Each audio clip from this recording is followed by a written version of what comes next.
Hello everyone. तो last video में हमने पढ़ा था व्हाट इज़ केमिकल रिएक्शन। कुछ एग्जाम्पल पढ़े थे हमने उसके बारे में एंड कैसे पता चलेगा कि केमिकल रिएक्शन हो रहा है। ये सब पढ़े थे हमने। कुछ एक्टिविटीज़ भी उसका आंसर मैंने बता दिया था। तो ये वाला जो 1.2 वाला एक्टिविटी है उसका आंसर मैंने सही से नहीं लिखा था, तो आज मैंने सही से लिख दिया है। आप जिसको भी चाहिए वो लिख सकते हो, बट ये जो सॉल्विंग पार्ट है, ये जो यहाँ पे 2 लिखा है, यहाँ पे 2 लिखा है, ये वाला तो आपको पता चल जाएगा जब आखिरी में आप केमिकल इक्वेशन को कैसे सॉल्व करते हैं। वो वाला पार्ट जब पढ़ोगे तो वो हो जाएगा। बट ये जो स्टेट्स जो होते हैं ना, ये बहुत इंपॉर्टेंट होते हैं। यहाँ पे सॉलिड मैंने क्यों लिखा है, क्योंकि ये प्रेसिपिटेट के तौर पे मिलेगा हमें। ओके, जो aqua सोल्यूशन में नीचे बैठ जाएगा। सॉलिड अगर नीचे बैठ रहा है तो ऑफकोर्स सॉलिड ही होगा। तो वो जब सॉलिड के रूप में आके नीचे बैठ रहा है तो उसे हम प्रेसिपिटेट कहेंगे। वहाँ पे उसका स्टेट सॉलिड लिखा हुआ है इसीलिए। तो आज हम स्टार्ट करते हैं types of chemical reaction. Okay, chemical reaction का टाइप क्या है? तो पहला तो है कॉम्बिनेशन रिएक्शन, दूसरा कंपोजिशन रिएक्शन, तीसरा डिस्प्लेसमेंट रिएक्शन, चौथा डबल डिस्प्लेसमेंट रिएक्शन, पांचवी oxidation and reduction reaction which is also called as redox reaction. आपका 5 केमिकल रिएक्शन को 5 भागों में बांट दी गई है। तो पहला वाला है what is combination reaction, A reaction in which a single product is formed from 2 or more reactant is known as combination reaction। Combination reaction का महत्व यही है कि अगर 2 या फिर 2 से ज़्यादा रिएक्टेंट मिलके सिर्फ और सिर्फ एक प्रोडक्ट दे रहे हैं, उसे हम कॉम्बिनेशन रिएक्शन कहेंगे। जैसे यहाँ पे मैंने मतलब इजी होने के लिए ये बोल दिया कि x + y xy, because 2 reactant है। यहाँ पे x + y + z भी हो सकता है। ओके, बट आंसर में या प्रोडक्ट में सिर्फ एक ही प्रोडक्ट आना चाहिए, 2 प्रोडक्ट नहीं होगा वहाँ पे। उससे हम कॉम्बिनेशन रिएक्शन कहेंगे। ओके, कुछ एग्जांपल्स जैसे कि calcium oxide plus H2O water को जब हम रिएक्ट कर वो दोनों अंदर आपस में रिएक्ट करेंगे तो वो आपको मिलेगा कैल्शियम हाइड्रोक्साइड प्लस हीट। तो आपको लगेगा यहाँ तो हीट भी आ रहा है, कैसे 2 प्रोडक्ट हो गया। हीट हमें प्रोडक्ट के तौर पे नहीं मिलता, वो तो एयर में मिल जाएगा। बट जो प्रोडक्ट के तौर पे हमें मिलेगा वो कैल्शियम हाइड्रोक्साइड ही होगा। तो यहाँ पे प्रोडक्ट के तौर पे तो आपको सिर्फ एक ही मिलेगा जो आप देख पाओगे। तो इसीलिए यहाँ पे कॉम्बिनेशन रिएक्शन लग रहा है। एक स्पेशल पॉइंट मैंने लिखा है क्योंकि मुझे भी ये वाला कन्फ्यूजन हमेशा होता था कि लिक्विड एंड एक्वा स्टेट में डिफरेंस क्या है। लिक्विड वो होता है जो प्योर फॉर्म में होता होगा, मेल्टेड स्टेट में, जैसे वाटर प्योर फॉर्म में है। बट एक्वास अगर देखोगे तो सब्सटेंस डिजल्व इन वाटर में कुछ डिजल्व होकर, मतलब जैसे हम सॉल्ट को वाटर में घोल दिए तो वो एक्वास हो गया। वो अब प्योर लिक्विड नहीं रहा, वाटर अब लिक्विड नहीं रहा, वो एक्वा स्टेट में कन्वर्ट हो गया। ओके, ये वाला स्पेशल पॉइंट है, ये आप सिर्फ याद रखने के लिए ऐसे रख सकते हो, बट ऐसा नहीं कि एग्जाम में आएगा। Burning of coal, carbon plus oxygen carbon dioxide. Okay, ये वाला भी combination reaction. Formation of water H2 + O2 H2O, तो ये वाला भी कॉम्बिनेशन रिएक्शन। सब में यही एक ही प्रोडक्ट बन रहा है तो हम उसे कॉम्बिनेशन रिएक्शन बोलेंगे।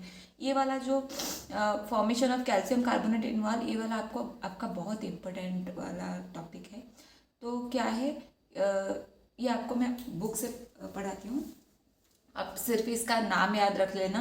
कैल्शियम हाइड्रोक्साइड को स्लैक लाइम बोलते हैं, कैल्शियम ऑक्साइड को quick lime and calcium carbonate को मार्बल या फिर लाइमस्टोन बोलते हैं। ये आपका थोड़ा कंफ्यूजिंग वाला पार्ट है एंड ऑल्सो ये शॉर्ट क्वेश्चन में भी आता है कि किससे क्या बोलते हैं।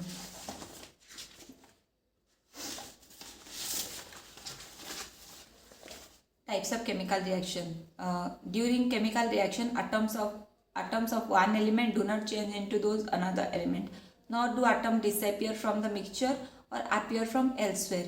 Actually, chemical reaction involve the breaking and making a bond between atom to produce new substance। मतलब मैं आपको समझाती हूँ। अगर एक केमिकल रिएक्शन हो रहा है, आप कुछ रिएक्टेंट लिए होंगे, आपको कुछ प्रोडक्ट मिलेगा। ऐसा नहीं है कि आप रिएक्टेंट में सिर्फ हाइड्रोजन ऑक्सीजन लिए होंगे एंड आपको प्रोडक्ट में नाइट्रोजन एंड सल्फर मिल गया, ऐसा नहीं होगा। जहाँ जितना मतलब अगर आप 2 हाइड्रोजन लिए होंगे, 2 ऑक्सीजन लिए होंगे, कुछ चेंजेस प्रोडक्ट में चेंजेस होगा, वो सिर्फ बॉन्ड ब्रेकिंग एंड मेकिंग में ही चेंजेस होगा। ऐसा नहीं है कि आपका रिएक्टेंट में हाइड्रोजन है सल्फर नहीं है तो प्रोडक्ट में सल्फर आ जाएगा, ऐसे उठ के कुछ भी नहीं आएगा। या फिर 2 हाइड्रोजन है वहाँ पे 4 हाइड्रोजन प्रोडक्ट में हो गया, ऐसा नहीं होगा। आप जितना लिए होंगे, जो भी लिए होंगे, आपको प्रोडक्ट में सिर्फ और सिर्फ बॉन्ड के ब्रेकेज एंड मेकिंग होके ही आपको प्रोडक्ट मिलेगा। ओके, वही बोला हुआ है कि यहाँ पे सिर्फ actually chemical reaction involve the breaking and making of bond between atom to produce new substance. आपको सिर्फ प्रोडक्ट वही मिलेगा जहाँ पे बॉन्ड ब्रेकिंग एंड मेकिंग वाला प्रोसेस हुआ होगा।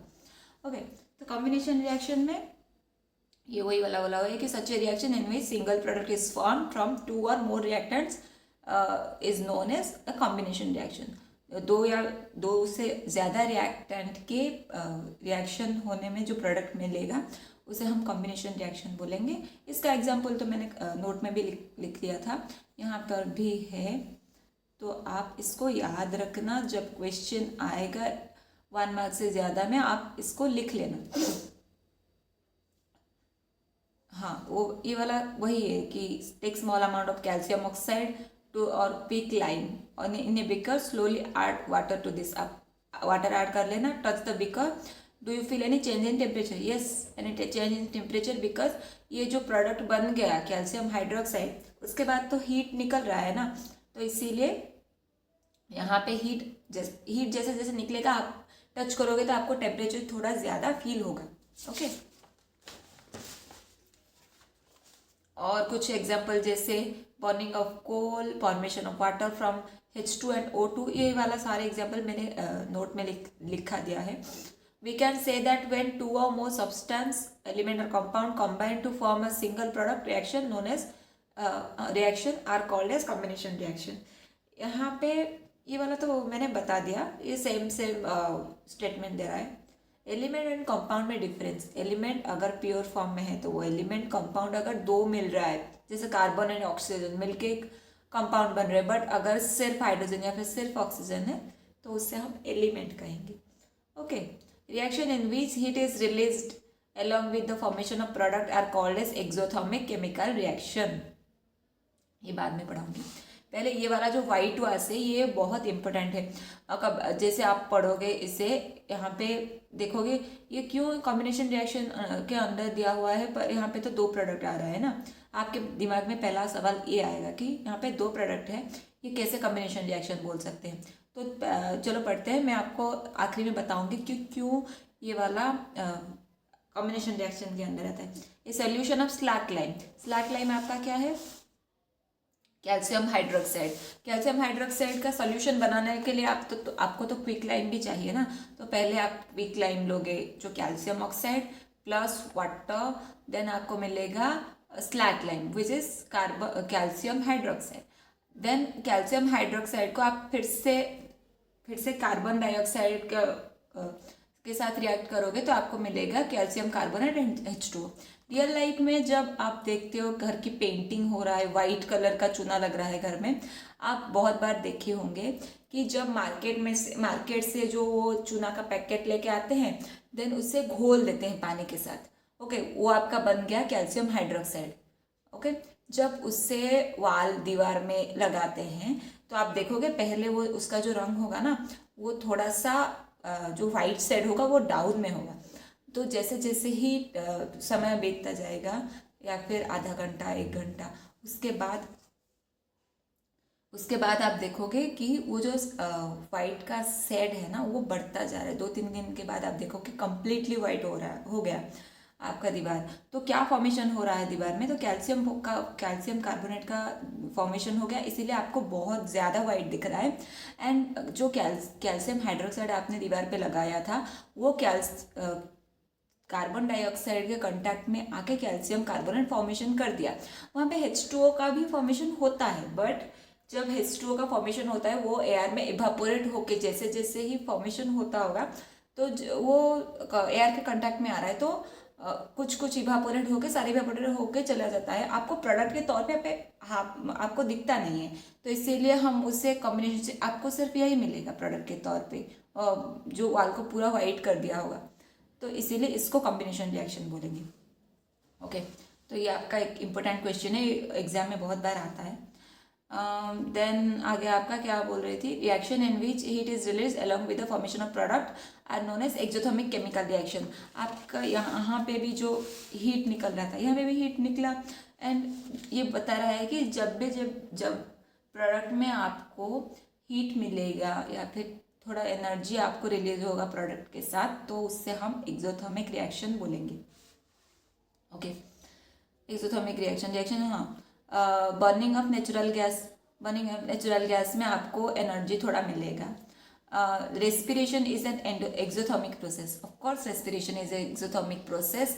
जब भी आपके बॉडी को एनर्जी चाहिए वो एटीपी फॉर्मेशन कराएगा, तो एनर्जी ही चाहिए ना, इसीलिए हमारे बॉडी में रेस्पिरेशन हो रहा है। जैसे एनर्जी निकलेगा वहाँ पे एक्सोथर्मिक रिएक्शन बन गया। We all know that we need energy to stay alive. We get this energy from the food we eat. During digestion, food is broken down into simpler substance. जैसे जब digestion हम खाना खा लेते हैं, वो हमारे बॉडी में जाके कॉम्प्लेक्स फूड से सिंपल फूड में ब्रेक होगा। ओके, वो जाके बॉडी में एनर्जी क्रिएट करने के लिए हेल्प होता है food. For example, rice, potato, bread contain carbohydrate. This carbohydrate broken down to form glucose. Carbohydrate से ग्लूकोज बनेगा, glucose combine with oxygen, glucose oxygen के साथ कंबाइन होके हमारे बॉडी को एनर्जी देगा। ये भी मैंने पहले बता चुकी थी कि respiration and breathing same process नहीं है। रेस्पिरेशन में हमें एटीपी मिलेगा, जो एनर्जी मिलेगा हम एटीपी के तौर पे स्टोर करते हैं। हमारे बॉडी में जो ग्लूकोज जाता है, जो हम खाते हैं खाना, कार्बोहाइड्रेट से ग्लूकोज बनता है, वो ग्लूकोज जाके ऑक्सीजन के अंडर बर्न होके हमें एनर्जी प्रोड्यूस करने में हेल्प करता है। वो रेस्पिरेशन है। ब्रीदिंग जो नॉर्मली इनहेल एक्सेल करते हैं उसे हम ब्रीदिंग कह देते हैं। This special name of this reaction is respiration, the process which you will study in chapter 6। आपको चैप्टर 6 में डिटेल में ये वाला आप पढ़ोगे, बट ये वाला respiration and breathing is different. Okay, the decomposition of vegetable matter into compost is also an example of exothermic reaction. जहाँ पर भी आपको एनर्जी मिलेगा प्रोडक्ट के साथ, वो एक्सोथर्मिक रिएक्शन हो जाएगा। तो देन हम जो एक्सोथर्मिक एंड एंडोथर्मिक के बारे में मैंने आपको यहाँ पे बोला, तो जो एक्सोथर्मिक एंड एंडोथर्मिक रिएक्शन हो रहा है, types of reaction according to energy, वो एनर्जी के तौर पे दो पार्ट में डिवाइड कर दिए कि exothermic reaction and endothermic reaction. Reaction in which heat is released along with formation of product is called as exothermic reaction.